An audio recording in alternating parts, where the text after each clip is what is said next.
Middle east में घोड़ों पर सवार होकर खेले जाने वाला एक खेल है बुज़कशी।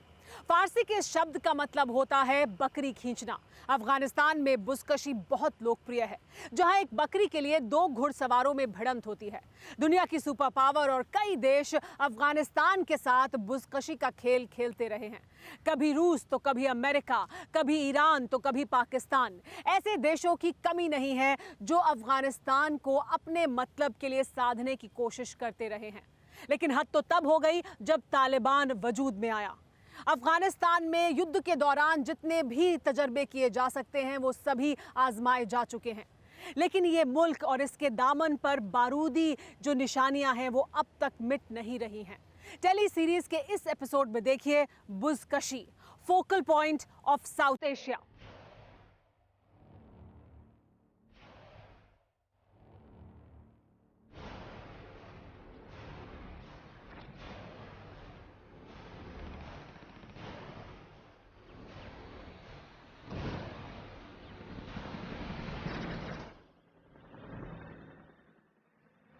सात अक्टूबर 2001। On my orders, the United States military has begun strikes against Al-Qaeda terrorist training camps.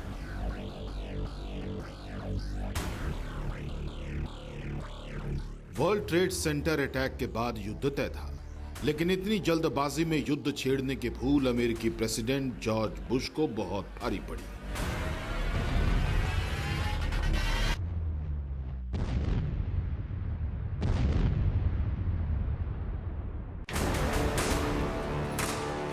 दुनिया भर से दोस्त देशों की सेना जुटाकर सुपर पावर तालिबान पर टूट पड़ा।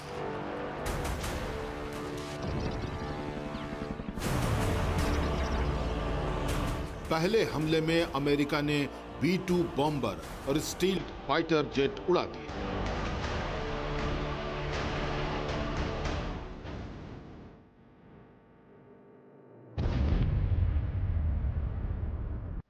अरब सागर में मौजूद अमेरिकी जंगी बेड़े से अफगानिस्तान की पहाड़ियों पर मिसाइलें दागी जाने लगी।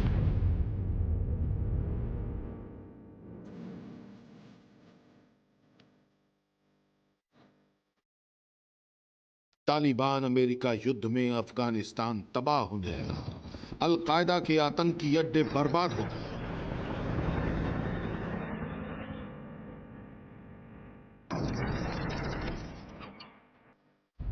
काबुल पर काबिज तालिबानी हुकूमत धाराशायी हो गई। महज कुछ दिनों में अमेरिका ने अफगानिस्तान को तालिबान से मुक्ति दिला दी। Al-Qaeda chief Osama bin Laden underground हो गए।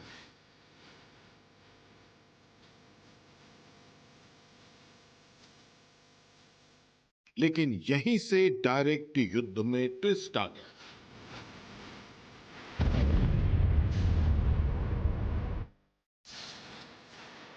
अमेरिका की संयुक्त सेना से मोर्चा लेने सामने कोई था ही नहीं। सुपर पावर का मुकाबला गुरिल्ला युद्ध में महारत रखने वाले लड़ाकों से होने लगा।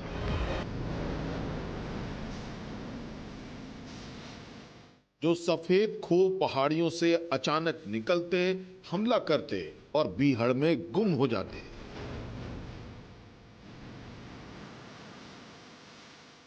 हाईटेक हथियारों से जंग लड़ रही अमेरिकी अगुवाई वाली संयुक्त सेना युद्ध में बुरी तरह उलझती गई।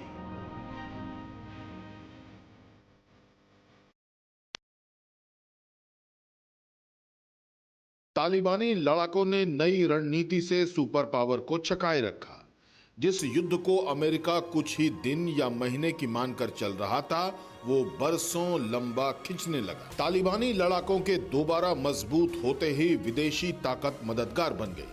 पर्दे के पीछे से कई देश ने पूरी ताकत झोंक दी। तालिबान को हथियार, रसद, लड़ाकों को ट्रेनिंग दी जाने लगी। इनमें पाकिस्तान जैसा विश्वासघाती भी शरीक था, जो खुद को युद्ध में अमेरिका के साथ खड़ा बताता रहा, लेकिन असल में तालिबानी सेना को मदद कर रहा था। पाकिस्तान में बने अमेरिकी सैन्य अड्डों से हथियारों की सप्लाई अफगानिस्तान होती रही। अमेरिकी बम, मिसाइल से तालिबानी अमेरिका की अगुवाई वाली संयुक्त सेना को मारने लगे। युद्ध के 10 साल गुजर जाने के बाद भी अमेरिका को ओसामा बिन लादेन नहीं मिला।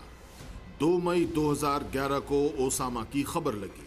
वो पाकिस्तान के एबटाबाद में छिपकर बैठा था।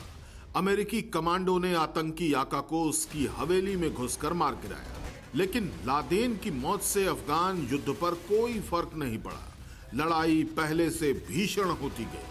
तालिबान साल दर साल ताकत जुटाता गया। साल 2017 तक एक बार फिर तालिबान लड़ाकों की गिनती 2 लाख के पार पहुंच गई।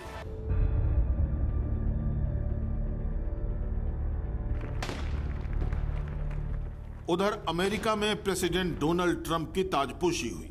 ट्रंप ने चुनावी वादों में अफगानिस्तान से अमेरिकी सैनिकों की वापसी को भुनाया था। वादे के मुताबिक ट्रंप मिशन में जुट गए। उन्होंने खुद अफगानिस्तान का दौरा किया।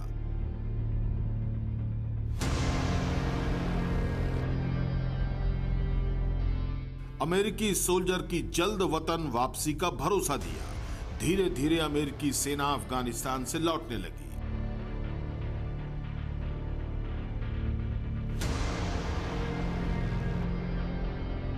नाटो सेना ने अफगान युद्ध से पल्ला झाड़ दिया। प्रेसिडेंट जो बाइडेन के आने के साथ मिशन में तेजी आई।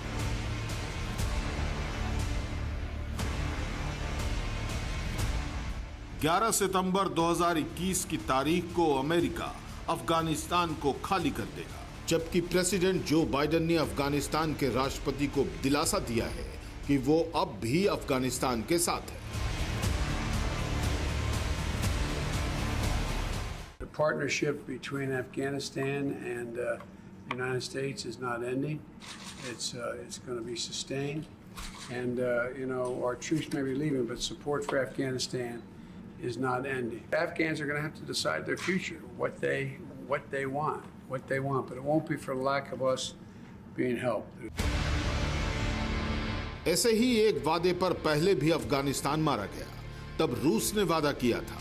तालिबान का नाम भी तब कोई नहीं जानता था। रूस की सेना ने अफगानिस्तान में दिसंबर 1979 में हल्ला बोला। रूस के राष्ट्रपति लियोनिड ब्रेजनेव ने सैयद मोहम्मद नजीबुल्लाह के समर्थन में सेना भेजी। अफगानिस्तानी लड़ाकों के खिलाफ जंग में सोवियत सेना पहली भिड़ंत में भारी पड़ी। काबुल को जीतकर सोवियत सेना ने नजीबुल्लाह का राज कायम कर दिया, मगर नजीबुल्लाह की मुसीबत टली नहीं। अफगान विद्रोही लड़ाकों को विदेशों से मदद मिलने लगी। सोवियत सेना के खिलाफ तमाम मुस्लिम देशों के लड़ाके एकजुट हो गए। ये युद्ध 9 साल तक चलता रहा। आखिरकार 15 मई 1988 में सोवियत सेना वापस लौट गई। यहीं से युद्ध में तबाह हो चुके अफगानिस्तान में तालिबान वजूद में आया। विद्रोही लड़ाकों का संगठन जिसके कायदे कानून रूह कपाने वाले थे। 90 के दशक में तालिबान काबुल के तख्त पर काबिज होने की ताकत जुटा चुका था।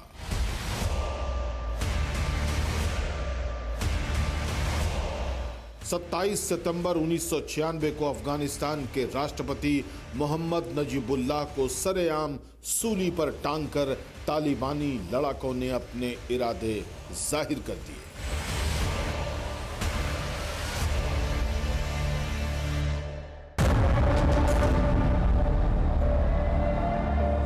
परवाह देश की, सोमवार से शुक्रवार रात 10 बजे TV9 भारतवर्ष पर।